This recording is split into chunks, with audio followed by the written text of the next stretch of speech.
Hujambo mpenzi msikilizaji popote pale ulipo, ukiwa mzima wa afya, tunakukaribisha kutegea sikio taarifa yetu ya habari katika lugha ya Kiswahili. Kwanza ni vichwa vyenyewe. Shirika la raia kwa ushirikiano na waendesha pikipiki ndani ya kijiji cha Misese Groupement ya Bashashiro sekta Nganja tarafani Fizi waliendesha kikao siku ya 3 ya tarehe 22 mwezi wa 10 mwaka wa 2025 kwa ajili ya zaidi ya vizuizi 50 vya barabarani vinavyotoza pesa ndani ya sekta hiyo ya Nganja. Waziri wa mambo ya nje wa Jamhuri ya Kidemokrasia ya Kongo Bi Teresa Kaikwamba Wanyere alimpokea balozi wa nchi ya Ufaransa Bwana Remy Marchot siku ya 3 ya tarehe 22 mwezi wa 10 mwaka wa 2025 mjini Kinshasa, makao makuu ya Jamhuri ya Kidemokrasia ya Kongo. Mpenzi msikilizaji, kuna na mengine mengi, endelea kupunya nasi. Mimi ni Ahmed Ofikiri.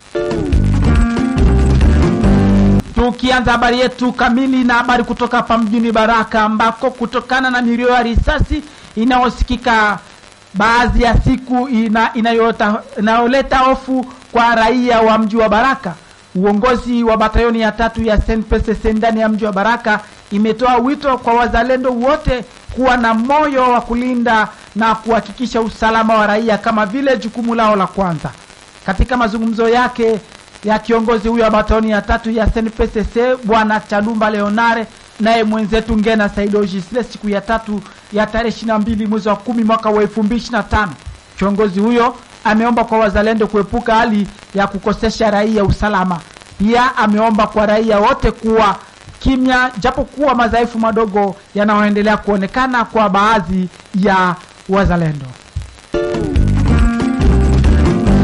Shirika la raia kwa ushirikiano na waendesha pikipiki ndani ya kijiji cha Misese Groupement ya Bashashiro sekta ya Nganja tarafani Fizi waliendesha kikao siku ya 3 ya tarehe 22 mwezi wa 10 mwaka wa 2025 kwa ajili ya zaidi ya vizuizi 50 vya barabarani vinavyoendelea kutoza pesa ndani ya sekta ya Nganja.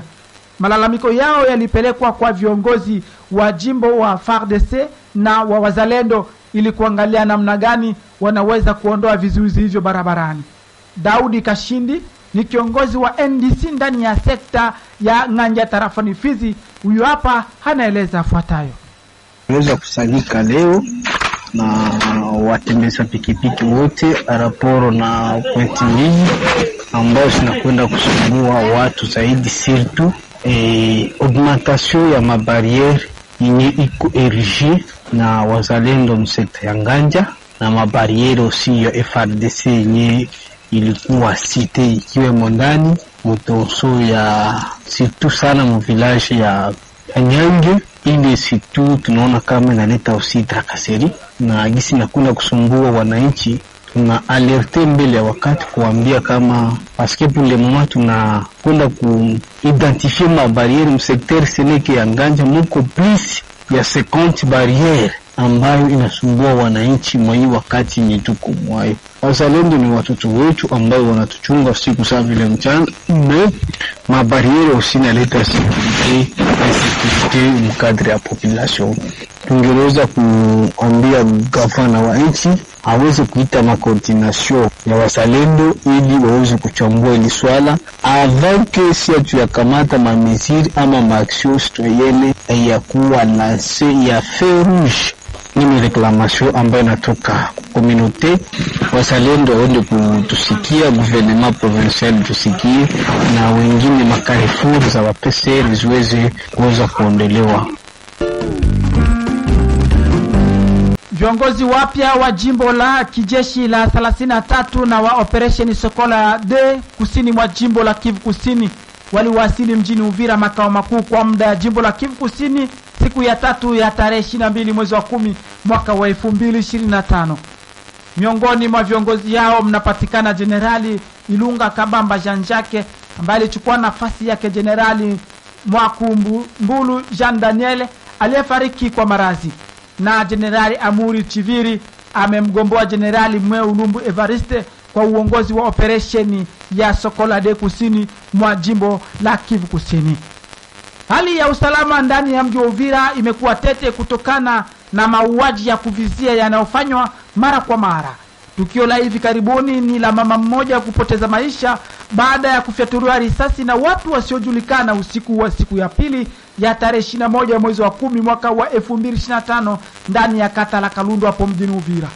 Kutokana na hali hiyo, vuguvugu la wananchi machozi ya raia imetoa wito kwa wakuu viongozi kufanya kila liwezekano ili kusitisha vitendo kama na hivyo ambavyo vinaendelea kuvuma kwa wakati huu.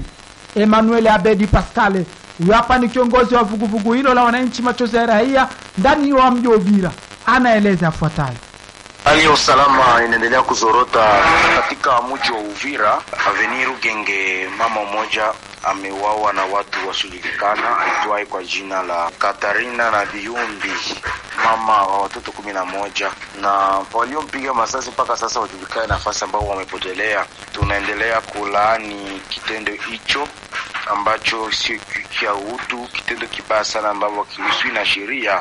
Huko tu masio wakuu viongozi wafungule uchunguzi kiukweli kwamba watambue na wanafanya na hiki, waongeze vituo vya usalama ndani ya makata, na huku tuko tunaendelea kualika raia iwe macho, tuwe pamoja ili kwamba tupambane na hii hali ya ubakaji wa maisha ya wanadamu ambayo inaendelea kujira hapo kwetu Uvira. Hii inakuwa kama vile sambla fasi ya autorite ambao wanapaswa kuleta usalama wenye kudumu kwenye wananchi.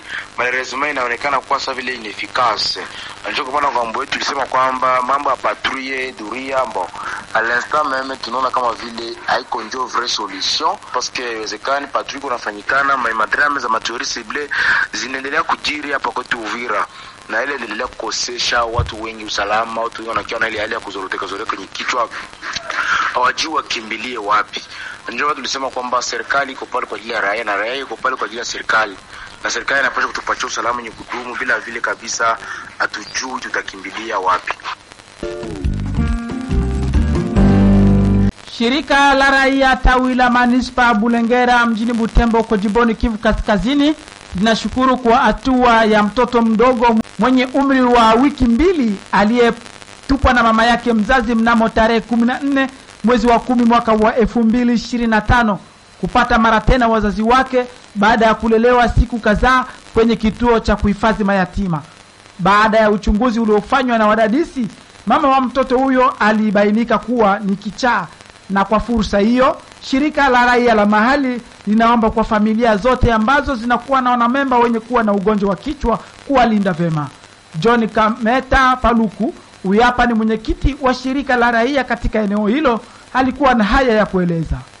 Ule mtoto ambaye aliweza kubakia kunako ropo ya Buhira mdate ya le 14 Oktobre 2025, familia yake pamoja na mama wake washaweza kuonekana. Ni wakazi wa Beni na walifika Butembo depuis jana, waliingia mema contact avec mtoto ambaye alikuwa anachungwa kunako orphelinat. Tunashukuru kila mtu ambaye aliweza kufanya intervention kusudi huyu mtoto aendelee kuchunga uhai wake, na vile wale particulièrement wale ambao wanakuwa watu wa maradio, watu wa maorphelinat, vile na service ya affaires sociales ambayo iliweza kukanalize mtoto mpaka kwa orphelinat. Na tunatoa message kwa la jamaa ambazo zinakuwa na watoto ambao wa membre de la famille ambao wanakuwa na probleme ya kichwa, paske wakati tuliweza kuongea na jamaa yake waliweza kutuambia kama mama yake huyu mtoto alikuwa na shida ya kichwa, edonge aliweza kuacha mtoto bila kujua. Na tunaita watu kama mtu anakuwa na jamaa anakuwa mtu ambaye anakuwa na mtu ambaye anakuwa na magonjwa ya kichwa, waweze kama anakuwa na mtoto ni ya maana kuweza kutosha mtoto kwa mama yake kusudi aweze kuchungwa na membre de la famille. Waziri wa sheria na mihuri ndani ya nchi ya Jamhuri ya Kidemokrasia ya Kongo Bwana Guillaume Ngefa amefuta azimio iliyokuwa imewekwa na Costa Mutamba ya kuwaomba watumishi wa Mungu kuhubiri neno wakiwa na vitambulisho, na hiyo ni sambamba na katiba ya nchi kwenye kipengele chake cha 22. Kutokana na tangazo lililotolewa siku ya pili ya tarehe 21 mwezi wa 10 mwaka wa 2025 ambayo inazungumzia swala nzima la kusimamishwa kwa muda kwa kutolewa kwa barua zote za kutendea kazi, waziri huyo wa sheria amefuta azimio la kushikilia kikaratasi cha kuhubiri neno la Mungu, ambayo kwake amesema kama azimio hiyo haiendani na sheria. Amesema hayo akiwa na lengo la kuzidisha uhuru wa kidini na usalama kisheria.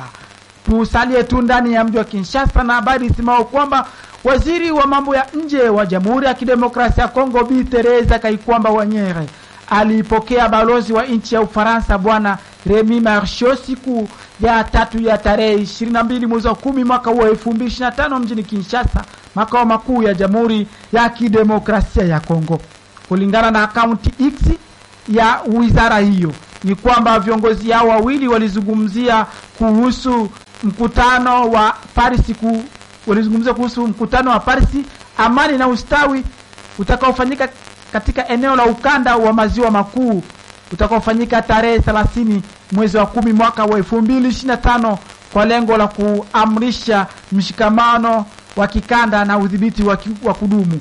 Pia walizungumzia kuhusu kuweka upya mamlaka ya MONUSCO ndani ya nchi ya Jamhuri ya Kidemokrasia ya Kongo na nafasi ya Ufaransa katika mkataba huo mpya wa MONUSCO nchini Jamhuri ya Kidemokrasia ya Kongo. Mpaka kwa sasa, mpenzi msikilizaji, sina budi kunyatuka ndani ya studio zetu hizi hapa. Taarifa ya habari imeletwa kwenu nami Ahmed Ofikiri na kuaga nikikao chao.